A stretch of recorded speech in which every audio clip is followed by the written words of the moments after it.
You recording? Okay, good. This is compound miter saw test out. So now that you have passed your compound miter saw safety test with an 80% or better, we're ready to test out on this. And really we're trying to create some efficiency and fluid movement with this, get you a little practiced with this. You can do this more than once, but we want you to do it once efficiently. So you find a board, preferably a 2x6 that has a square end. How am I going to know? I'm going to check. So I take my speed square out, and look at this end, and I'm good, I'm square. I'm going to pull from that square end with my tape measure and measure the overall length of the board. On this particular board, I got 36 3/4 strong.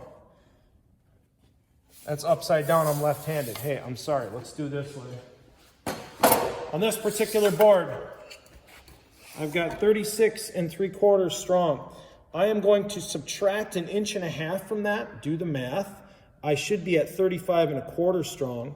I'm going to make a mark here. Then I'm going to use my speed square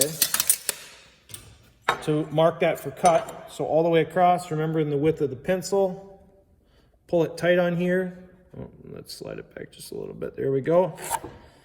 Strike an X on this side. Now before we cut this, I want to write the initial measurement in carpentry notation.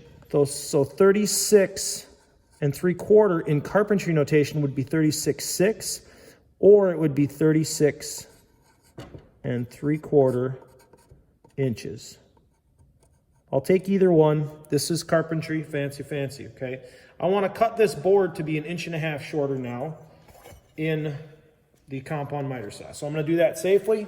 Slide this down. Pin it against the back fence. I'm going to line up my blade so that the blade is to the right of the line. I want to leave the line because that's my measurement, and I'm going to cut away on the X side. Looks good. Pin it, thumb tucked in, let it come up to speed.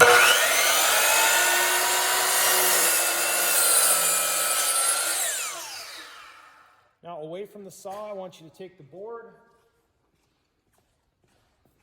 We're going to remeasure. We were looking for 35 1/4 strong. I've got 35 1/4 strong, and I want you to show me everything here so I can actually do this.